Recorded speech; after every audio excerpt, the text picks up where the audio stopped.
Hello friends, welcome to our YouTube channel bachelor education place. इस video में हम देखेंगे नक्सलवादी आंदोलन। आखिर नक्सलवादी आंदोलन है क्या, इसका नाम नक्सलवादी आंदोलन ही क्यों पड़ा। तो चलिए समझते हैं विस्तार से नक्सलवादी आंदोलन। पश्चिम बंगाल के पर्वतीय जिले दार्जिलिंग के नक्सलबाड़ी पुलिस थाने के एक इलाके में 1967 में एक किसान विद्रोह प्रारंभ हुआ। नक्सलवादी आंदोलन का प्रारंभ कहाँ से होता है? पश्चिम बंगाल के एक जिला दार्जिलिंग, जिसमें एक नक्सलबाड़ी नामक एक पुलिस थाना है, उसके एक इलाके में 1967 में एक किसान विद्रोह प्रारंभ हुआ, जो बाद में नक्सलबाड़ी आंदोलन के नाम से जाना जाता है। इस विद्रोह का नेतृत्व मार्क्सवादी कम्युनिस्ट पार्टी के स्थानीय लोगों द्वारा किया जा रहा था। यह जो किसान विद्रोह 1967 में प्रारंभ हुआ, इस विद्रोह का नेतृत्व कौन कर रहा था? मार्क्सवादी कम्युनिस्ट पार्टी के स्थानीय लोगों द्वारा किया जा रहा था। नक्सलवादी पुलिस थाने से शुरू होने के कारण इस आंदोलन को नक्सलवादी आंदोलन के रूप में जाना जाता है।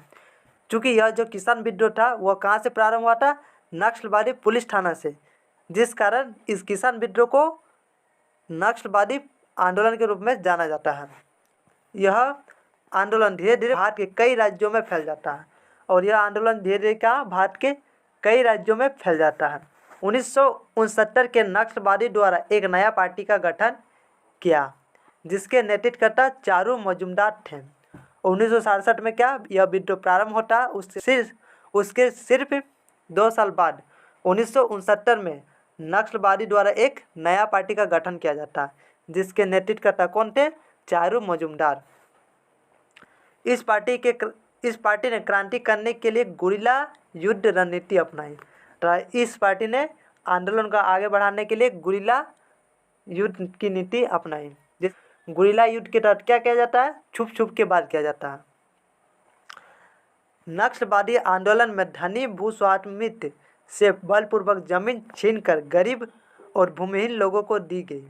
तो नक्सलवादी आंदोलन के लोगों ने क्या किया? धनी लोग जिसके पास बहुत ज़्यादा पैसा था, उनसे क्या ज़मीनों को बलपूर्वक अर्थात युद्ध करके उनसे ज़मीन छीन ली तथा गरीबों को दे दी, और भूमिहीन अर्थात जिसके पास भूमि नहीं है उसको क्या कि उन लोगों को भूमि दान में दे दी, ताकि वे अपना जीविका का साधन प्राप्त कर सकें।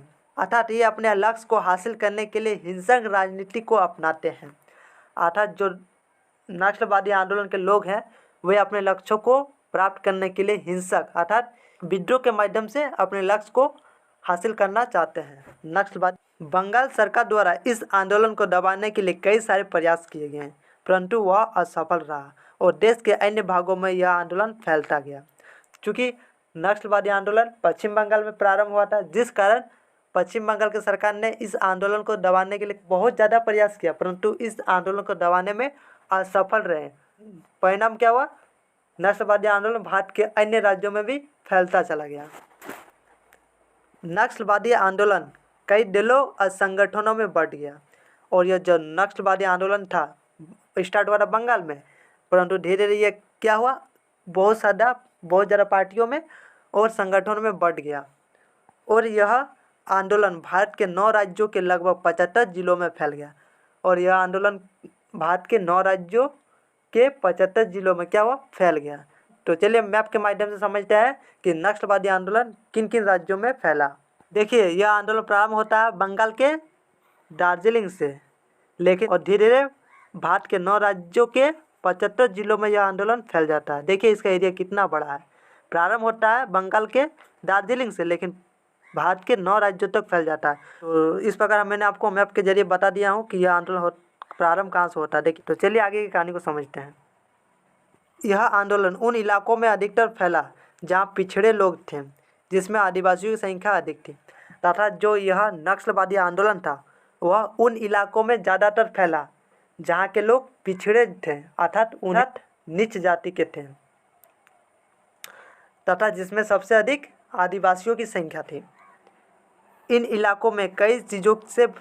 इलाकों में लोग कई चीज़ों से वंचित थे तथा उच्च जाति द्वारा इन पर शोषण किया जाता था, जिस कारण ये लोग आंदोलन में बढ़ चढ़कर भाग लिए। चूँकि इन लोगों पर क्या काफ़ी ज़्यादा शोषण किया जाता था तथा ये क्या पिछड़े जाति के लोग थे, जिस कारण ये अपने अधिकार को प्राप्त करने के लिए इस आंदोलन में बढ़ चढ़ के भाग लिए और इस आंदोलन को आगे बढ़ाएं।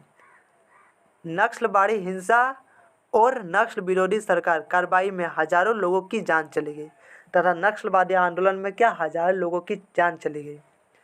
अंततः सरकार के कठिन प्रयासों के बाद इस आंदोलन को दबाया गया तथा अंततः क्या किया गया, सरकार के कई सारे प्रयासों के बाद इस आंदोलन को दबाया गया।